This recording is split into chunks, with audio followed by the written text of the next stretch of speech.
been a while since you had a fight week, man. First of all, how are you feeling, and where have you been?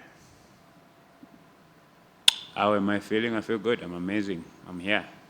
Where have I been? Training. Yeah, man. Obviously, it's been a long time. But I did not know that it can take long to get a fight back. I wanted to fight soon as much after the Luque fight, but a lot of people don't know. But I took that Luque fight with an injury. I broke my ankle a week before I took that fight. I broke my ankle on the 11th of November. I took that fight on the 17th of November. I went against the doctors.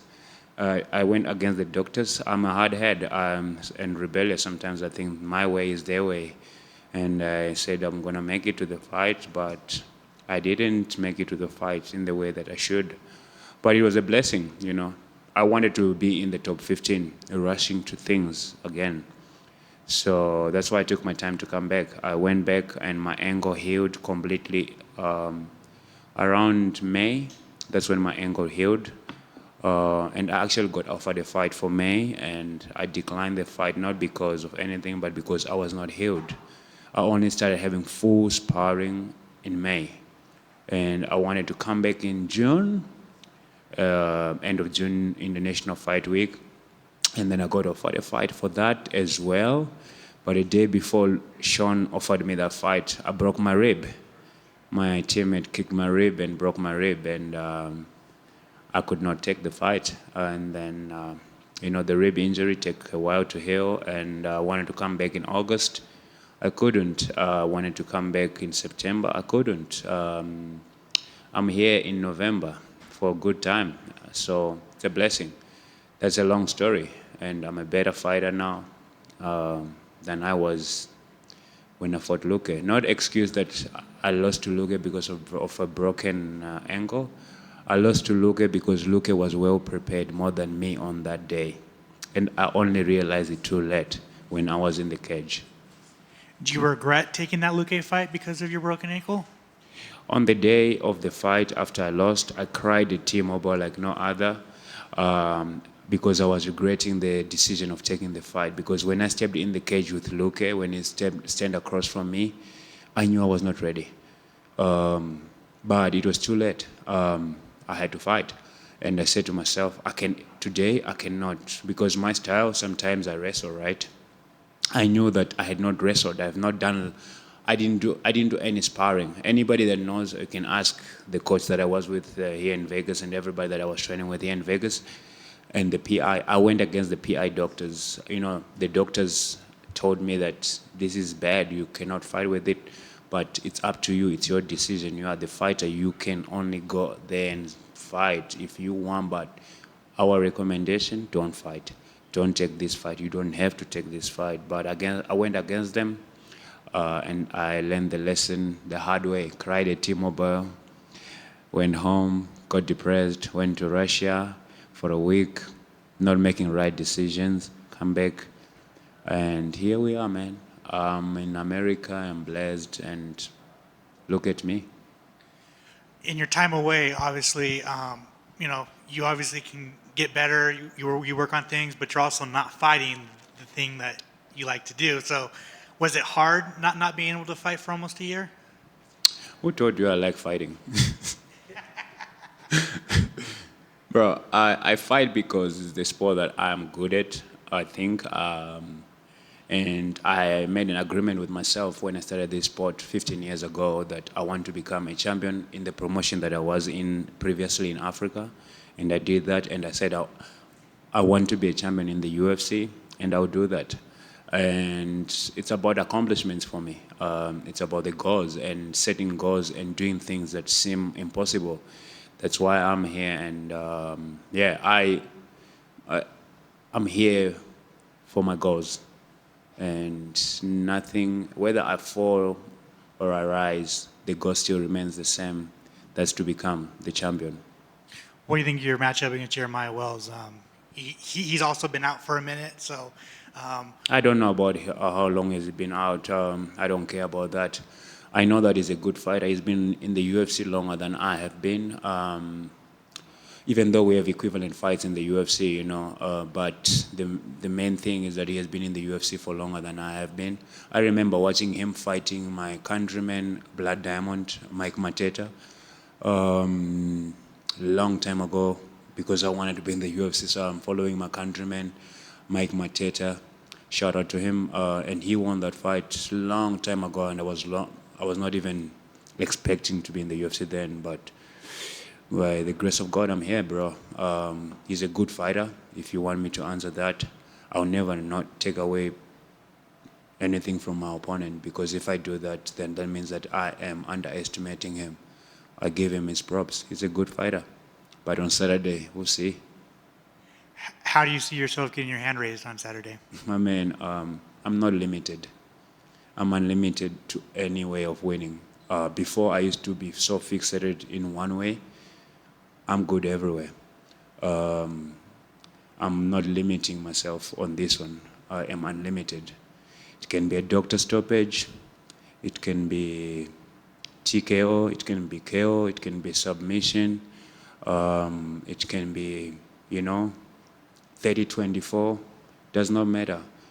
I'm unlimited. I'm here to do my thing in any way, form, and shape.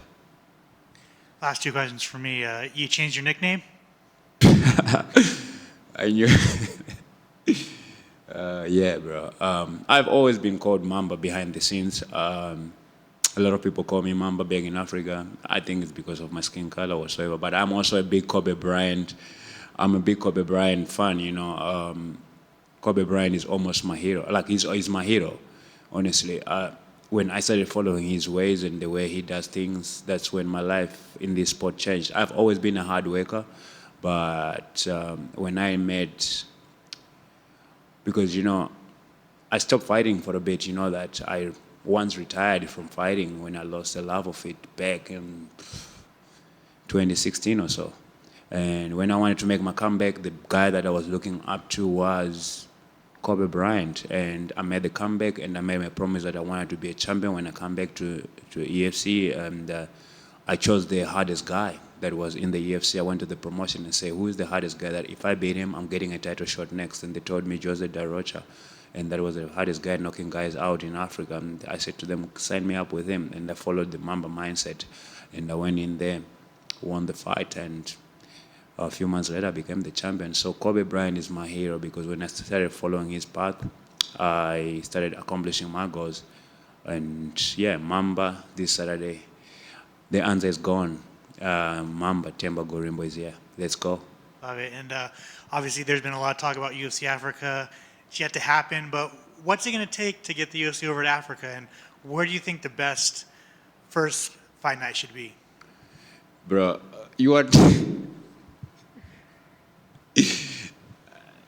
I see you.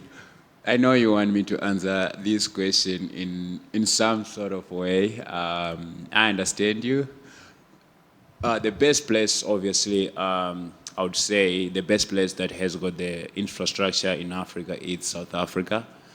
That's where the MMA is also big in Africa. However, though, I think the arenas for the UFC are small in South Africa.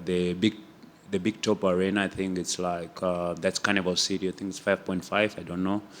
UFC, I don't think they would do that. I don't know about Cape Town. It's even probably smaller.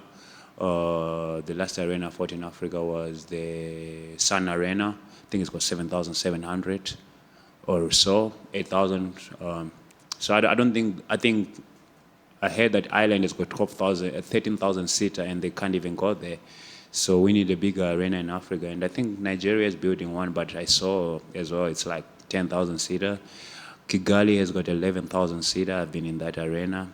And also, like in Africa, I think for them to go to Africa, I think it's a business, bro. I think they have to also get compensated for that. I believe. I don't know. I'm not sure. But I think they have to be compensated for that. And I believe the only government in Africa that is willing to do that without having to have opinions and whatsoever from many people. Because if you go to South Africa, you're going to have so many political parties that say, oh, why are you doing this? It's already kind of thing. But I think South Africa would have been the best place to go and have this first UFC event. I think right now, as Drika is not the champion, a fight night would do. I think so. He headlined it in his country. But right now, a country I believe in Africa that would pay for UFC to go to them, it's Rwanda. And Rwanda is a peaceful country. It's a country, I've been there too. So it's almost like I'm campaigning for Rwanda, but I think Rwanda is the best country to go to. You saw PFL was there recently, but I think Rwanda, the president is already a big sports fan and he supports Arsenal, and Rwanda is the country, Rwanda tourism is the country that is actually into sports, and they sponsor Arsenal for a long time, PSG, and many other big sporting teams, So that just tells you what's the mindset the president in Kigali has. The president of Rwanda has. So I think the best place, if I can bet, would be Kigali, Rwanda, and it's a peaceful country too. I've been there. It's a very peaceful country. Their people are cool. And yeah, I think Kigali, if I have to take my bet. But who knows? And don't come for me, people, and try to say, oh, Themba, why are you not grateful? Why are you not mentioning Zimbabwe? Zimbabwe is if I can say, shithole right now, because there's no even a small arena. I'm from Zimbabwe, but I can say whatever I want and when I want. Zimbabwe does not even. I know where you were going with your question. You can go another one. Good luck, and it's nice to have you back. Thank you. You mentioned Kobe Bryant as being a great inspiration. He was also one that gave a lot to charities and foundations and philanthropy. Is he somebody that helped motivate you to want to do the same sort of thing, or was that something you were already driven to give back to those that need? Oh, bro, I did this before. I don't like to say what's it called, the word? Philanthropy. I don't even know the word. Yep. That's how not important it is to me. I don't like those words. I don't like to be given terms on what I do. I do things from my heart when I want to. If I don't want to, I don't want to.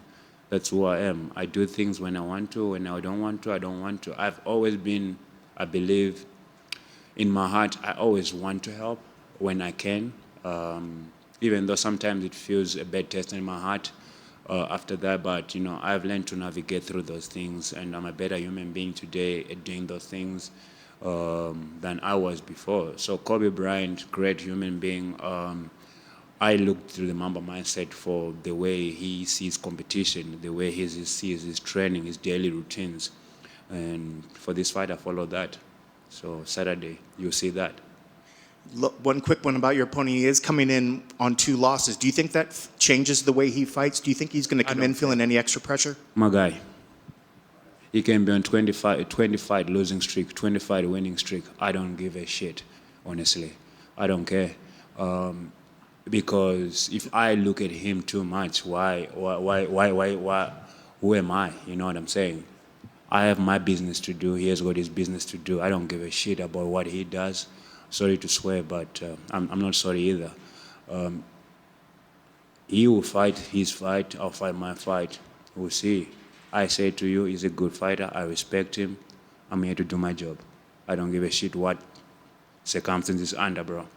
He's got a family. I've got a family. I've got kids to feed at home. My kids are more important than his. If I have to kill a man, I will. Last one for me, a fight outside of yours coming up. Get a big welterweight match at UFC 322 against Jack Della Maddalena and Islam Makhachev. Your thoughts on the fight? I don't care about that. I don't even know who's fighting on this card. I don't give a shit about anybody else. I'll accept myself. I love everybody, but I'm focused on the task at hand. That's my fight. You know what I mean?